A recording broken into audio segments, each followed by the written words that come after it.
So you've all seen these little pods. They actually have coffee grounds inside here. There's also this style right here a friend of mine gave me.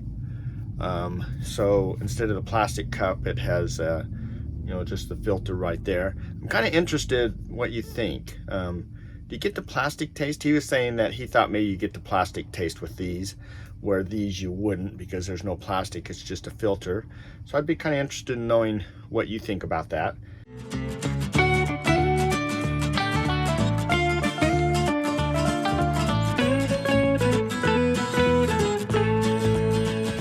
Hello everyone, welcome to Tigner Adventures. My name is David, and today we're going to be talking about something new that I have found. We always hear about everyone talking about their Keurig and their coffee and things like that, and so I happened to find one that was the right price for me, and it's really small to fit in our rig, so I went ahead and purchased it, and we're going to look at that today. Okay, so here it is, and we're going to go ahead and unbox this and just check it out. It's only this wide, so that's going to be really nice.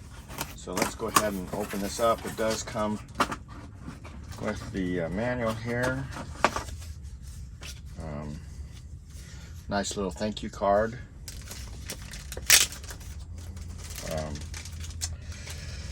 Looks like some quick start guide here. So it does have some instructions here on before you brew. So it's just starting off 1, 2. So it's just going down the line what you should do as far as getting it all ready to work.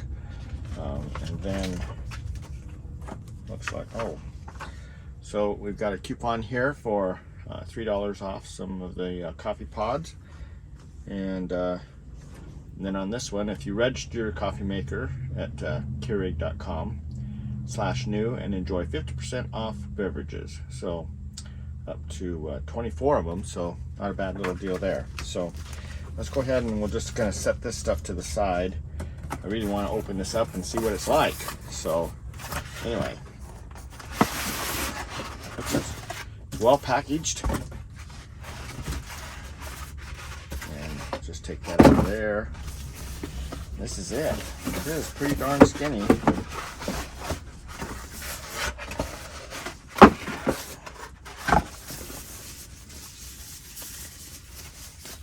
And take this off.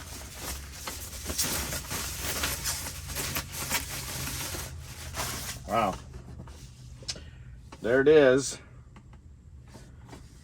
Pretty small. So this would be nice in an RV. We don't have a lot of room. So anyway, so the next thing is, where are we going to put it? We might have to rearrange things just a little bit, so let's go check that out.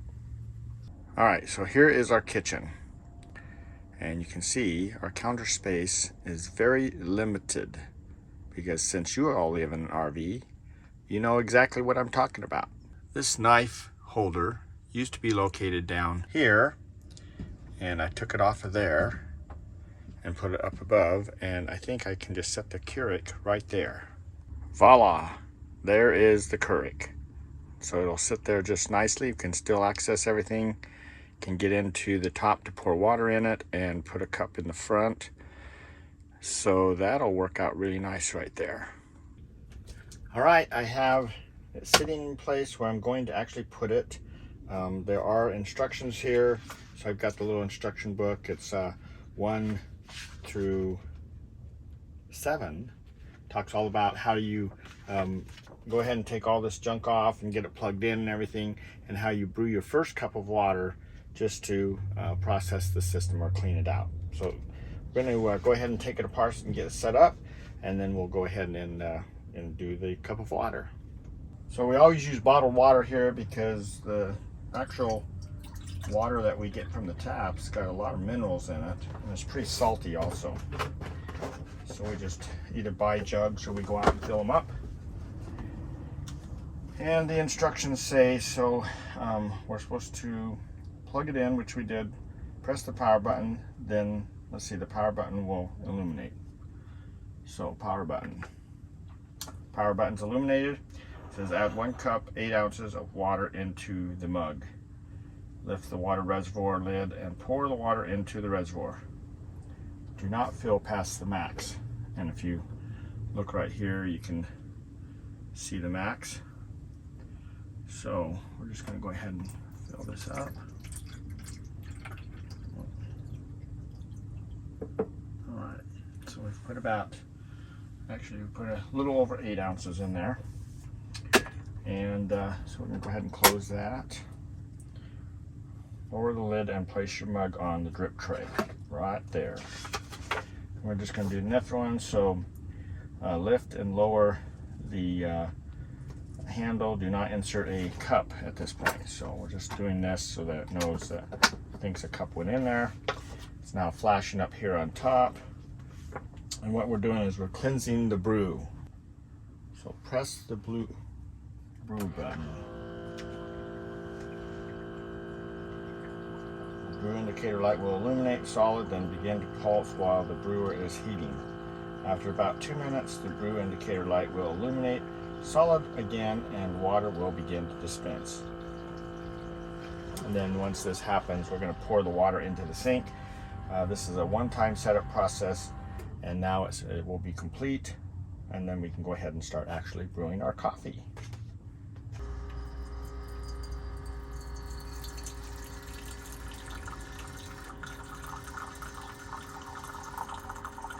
All right, so our cleansing cup is done. Let's see how hot it is. Ooh, ooh, ooh. Yeah, it's hot. Don't want a cold cup of coffee, so that's nice. And let's dump that into the sink there. So that was our cleansing cup. Now we are ready to check out the little Keurig pods and see what that's all about.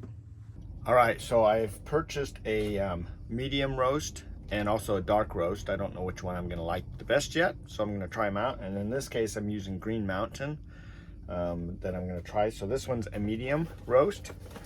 So I'm gonna go ahead and open this up and take one of the pods out. So you've all seen these little pods. They actually have coffee grounds inside here. There's also this style right here a friend of mine gave me. So instead of the plastic cup, it has you know, just the filter right there. I'm kind of interested what you think. Do you get the plastic taste? He was saying that he thought maybe you get the plastic taste with these, where these you wouldn't because there's no plastic, it's just a filter. So I'd be kind of interested in knowing what you think about that, and you know, just your idea about that. Just trying these things out to see which one I might like. And so this is the first step, the pod. All right, so now the next step is to actually make our coffee. So we're gonna go ahead and put our water in our cup. And then we'll fill this up into the actual machine. So we'll open that back up again.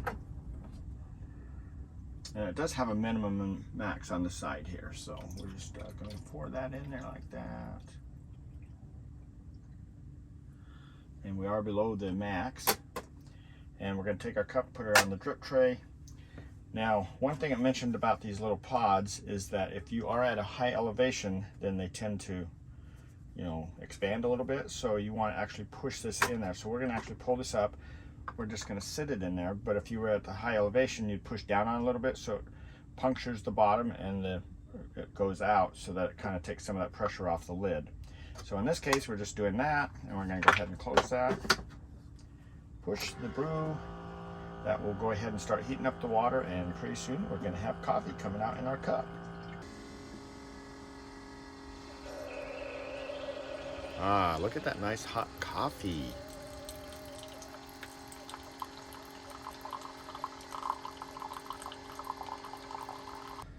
All right, so our cup of coffee is done. We're just going to take that out. Yep, nice and hot.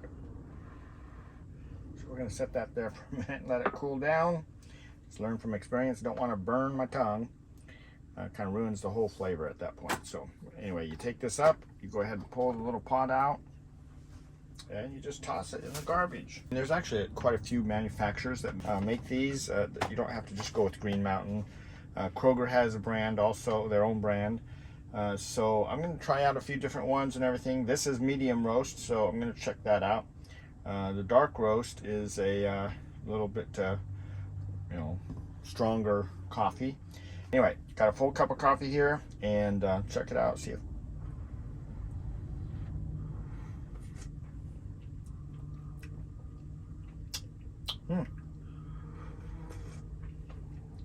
Good taste. That's not a bad taste at all. Now, I normally drink mine completely black. Ninette likes to put cream in hers, so everyone's got their own preferences of how they like their coffee, and this lets you do that. And you've got, just like you went to a coffee house. Well, not quite, because if you hang around for our next video, we'll actually be talking to a couple that used to have a coffee house, and they roast their own beans and grind them and everything. So we're going to be actually doing a video about that to show you how that all works out. But for this will complete this little setup here. And so again, we like finding out new ways to do things and remodel our rig and everything and come up with ideas. There's not a lot of space in this rig, so you've got to be creative sometimes. And this little skinny little bugger here, this is actually pretty nice, because on our next video, when we talk to the guys that have the coffee house, they have a full machine in their kitchen, and it takes up a lot of room, so you'll see how that works out too. But this is pretty cool, and for the price, I mean, I can't complain. It's nice to do this. It's just another option for coffee on the road. Comes out to, right now I paid about 50 cents a cup, but you can also do this buy these at Sam's Club in a bigger quantity, and so it's a little cheaper that way. So a lot of different options out there for you. At least now I can have coffee each day and not have to stress too much for actually getting it ready for myself and things like that. So it works out really nice. So hopefully we'll see you down the road somewhere, and if not, then maybe we'll see you on that next video when we talk to Michael and Suzanne, who used to own a coffee shop, get their opinion. So take care.